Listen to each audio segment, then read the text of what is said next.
Hello, happy Sunday, everyone.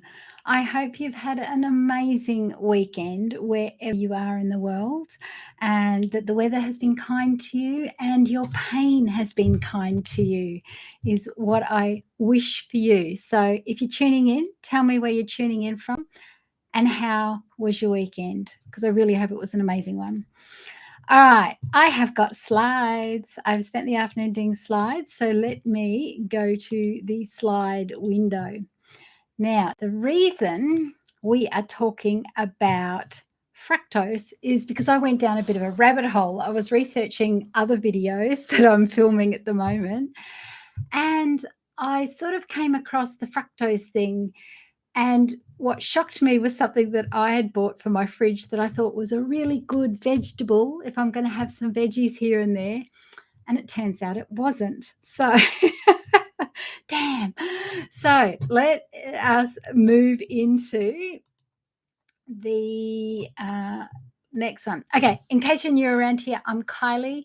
Welcome to my channel. And my background is I was diagnosed with Hashimoto's at 21. I had a hysterectomy at 42. I also realized I haven't got on this list that I had endometriosis sort of before that. That's why I had a hysterectomy at a young age. I was diagnosed with lipedema at 45. I had a double knee replacement at 49. I had a gastric sleeve at 51, which helped me lose all the weight that wasn't lipedema weight. And I had arm surgery at 53. And I am now about to have further surgeries in the coming months. So that's just a little bit about me in case you're new here. All right, let's talk about fructose, shall we? Sugar. And while one would assume sugar is sugar and sugar is all the same, sugars are not all the same. And the problem with fructose, as opposed to sucrose, which is, other sugar, or glucose, is that it doesn't get taken up by insulin. So we have insulin, which is our fat storing hormone that comes out when there's too much sugar in the blood. And so it comes out and it grabs all the sugar and sequesters it and gets it to where it needs to be, so that we don't have a high level of sugar in our blood at any given time. So the thing with fructose is that insulin doesn't touch fructose. Our liver has to process it. So not only do we have high levels of fructose in our blood that the insulin can't do anything about for us. Hi, how you going? We also have to take care of it through our liver, which is kind of problematic. And you'll find out why in a second. So the metabolic consequences of this is that the liver will generally turn it straight into fat. Okay, so it also increases uric acid. So if you've got a uric acid problem in your body, in your blood test and that sort of thing, you suffer from gout, anything like that, then I would consider looking into how much fructose is in your diet.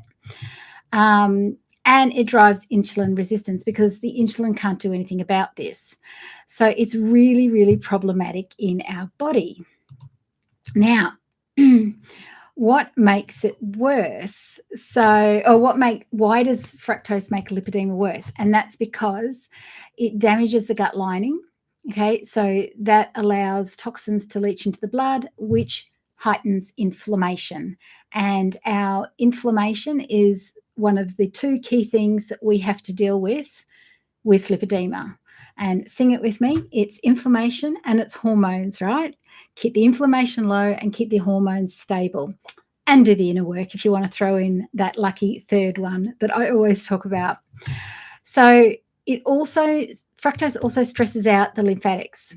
Okay, and it struggles to take care of the byproducts of fructose, because everything that we consume has to be broken down, and there's always a byproduct of what it gets broken down into that the body has to deal with, and it's kind of a struggle for our lymphatics to deal with that. So that kind of increases swelling in our system, and swelling, what does that do?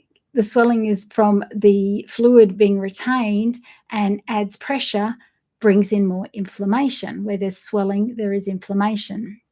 So again, not good for us with lipedema. So, and it also drives the high insulin levels. So, because the insulin can't do anything about it, it senses sugar, but it can't take it. It can't do anything with it. So, therefore, there's this overabundance of insulin in our blood, which is a fat storing hormone. It's the last thing we want running around in our blood unnecessarily with nothing to do, because it cannot grab the fructose and do anything with it.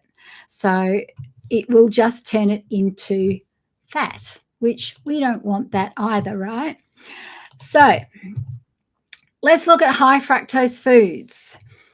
This is, I don't know if any of you can figure out which food item on this high fructose was the one that shocked me that I actually bought this week. But the hidden ones, I think you can see my little arrow here. So this one up here is high fructose corn syrup. This is like the hidden dangerous one, because it's in every processed food along with seed oils, right? As much as we talk about seed oils being hidden in everything, high fructose corn syrup is the cheapest, sweetest thing that all of these companies can add to their products to get that right sugar balance and mouthfeel that they're searching for, that we want to consume, right? So high fructose corn syrup, I think unless you've been living under a rock, you know that's not good for us. It's in everything from drinks to ice creams to, icy poles, you name it. It's in sauces, everything, okay? And here's another hidden one, agave syrup. Now, I had a period of time, because I was plant-based for quite a while before I went carnivore-ish, and I used agave syrup because all the health nuts out there were saying, this is the healthiest one for us. It's low glycemic and all that kind of thing. It's actually really high in fructose. So I'm not sure what I was reading at that time. It was a long time ago. But that one kind of shocked me. It's not what I bought, but that one kind of shocked me that agave syrup was on this list. Juices. Anytime we're having juice, fruits, and even vegetables, if you're juicing a fruit or a vegetable that is high in fructose, you're getting a high fructose drink. You're getting pure sugar into your body that your liver has to process. Most of us do not have well-functioning livers. That's just a common fact these days. Even children don't have well-functioning livers these days, because you just have to go outside and breathe in the air, no matter where you live. And there's pollution and there's heavy metals and there's toxins and bacteria and viruses and all the other things that we have to cope with. So adding juices, and coming from me, if you know me, you know I juiced for a really long time. I went on green juice fasts. But there are things on this list that are high in fructose. So I was getting high hits of fructose the whole time. Yes, when we ate raw, agave syrup was in all the recipes, thought it was a great alternative. So did I. That's what we were kind of led to believe, right? So that was really quite bizarre for me to discover it was so high in fructose.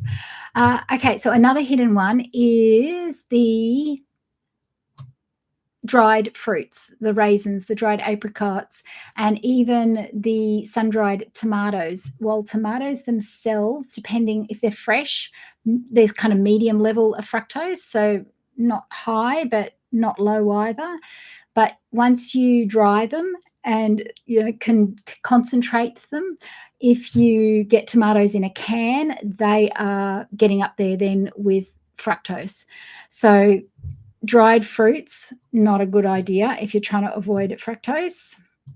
Now, then you've got a group here. So the leeks, the garlic, and the onion. Garlic, onion, and leek. They are high in fructose. And I don't know about you, but onions particularly, even when I'm mostly being carnivore, I like throwing an onion in because it gives it a little something, and it's kind of the mainstay of just about every food we eat, right? Every recipe we make and all that kind of thing. It's high in fructose. So, and when you combine, and when I thought about different meals that I've had over the years that I thought were healthy, I remember going through a stage of having onions, tomatoes, garlic, may have even been some leek in there, stir-fried with a poached egg on top. I had that so many times. Yet the bottom veggies were all high fructose veggies. But if you don't know this, you don't know this, right? It's like, how do you know that you're having the highest sugary version that your liver has to process? So on its own, you don't until you find something like this out, okay? So then we've got sugar snap peas here. And it kind of makes sense because they're really quite sweet to eat. But here's the one that I bought this week that I had no idea was one of the highest sources of fructose in the vegetable world, asparagus. And I bought these fabulous little tray of thin asparagus this week at Tops at the supermarket here. It was only 70 baht, which is about $3.50 Australian for this huge amount of asparagus. And I haven't even opened it yet. And now I've just found out it's really high in fructose. I will not waste them. I shall be eating them, but I probably won't be buying them again in a hurry, because any way that we can reduce our sugar load, reduce our liver load, we will then in turn reduce our inflammation load. Key.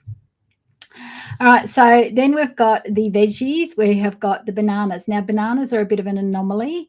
If they are really ripe, then yes, they're high in fructose. If they're more green, then no, they're lower in fructose.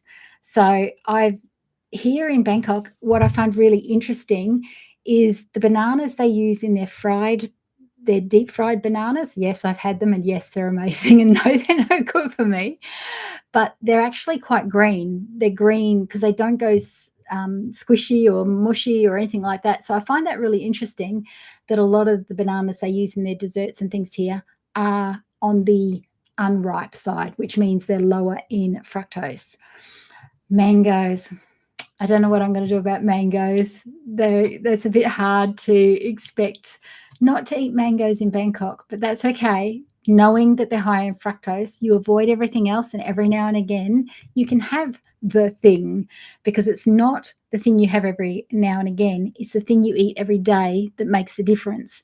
So I'm eyeballing things like these onions and garlic, things that we're likely to eat every single day. Apples and pears. It's not all apples and pears, but apples and pears are the kinds of things we're likely to eat every day. They're the things we need to sort of put a bit of a bow around and go, oh, that's a special treat. So from here on in, for example, the asparagus will just be a special treat, no matter how much I love them, because if they're one of the highest sources of fructose in the vegetable kingdom, they're clearly no good for us with lipedema. So grapes and cherries, they're also up there. These are all the really high that, there's millions of in-betweens, but I just wanted to show you the really high versions that you may not consider. Now, I never considered cherries to be high in fructose because they're also really good as an anti-inflammatory. Well, it's actually more sour cherries. So I've always read a lot about cherries being an anti-inflammatory, so I don't understand the crossover there, that they're really high in fructose as well. So that's more research to go into, and eventually I'll do a really big deep dive video about this.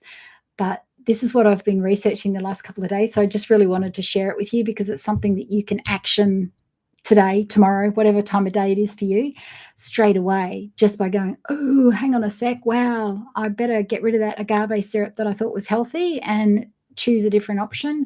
I'd better stop having onions in every single meal. A lot of people do, high in fructose. So that's the concept of this one, is to just bring your attention to these foods. So let's go to the good news ones, the low fructose foods that you can knock yourself out on, right? So we have got green beans, and green beans are quite amazing for us. It's in so many different health manuals and health articles, just about all the different things that green beans can do. So knock yourself out on green beans if you like them. Green leafy veg, low in fructose. Any of the high water veggies, so like courgettes, so zucchini is the other word for them, cucumber, radishes, they're really high water vegetables, so they're low in fructose. The cruciferous family, low in fructose. Celery, again, that's a high water vegetable, so that's low in fructose. The ubiquitous, I really didn't want to put that there. But the eggplant, I'm not an eggplant fan. I don't know if you are, but many people are. But if you like it, then you can go for your life on that one. And bell peppers, or capsicum as we call them in Australia, yes, except the green ones. Yellow ones, not too bad, just over green. But when you get into the oranges and the red colors, then they're higher in fructose. So the only guaranteed low fructose bell pepper or capsicum is the green one, because it's less ripe. It's picked off the tree before it has a chance to change color. So much like the banana that is low fructose when it's not quite ripe, same thing with the bell pepper. Avocado, really good. Next to no fructose there. And berries. So your blueberries, raspberries, mulberries, strawberries, whatever your berry of choice is, there is a great option. Oh, and the cantaloupe melon. We call it in Australia rock melon. So you can get away with quite a bit of that without it being any drama whatsoever. And lemons and limes. So lemons and limes are great for all kinds of uses. So that's handy that those ones are low in fructose for sure. I have a challenge for you. So how about a 2-week low fructose challenge to see how you feel?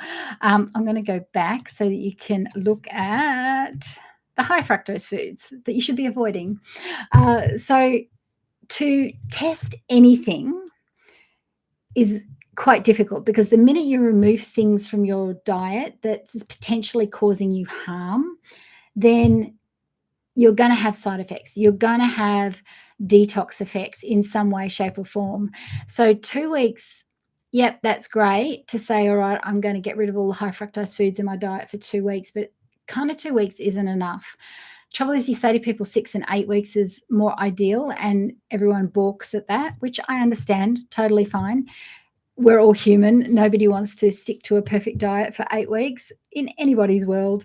But if you're really struggling with weight loss or anything like that, now, particularly if you are carnivore, or ketovore, let's say you're keto and you're not losing any weight, you're trying to lose weight that is not lipedema weight, but you're trying to lose the other weight, which is why I had gastric sleeve surgery, right? I lost the other weight.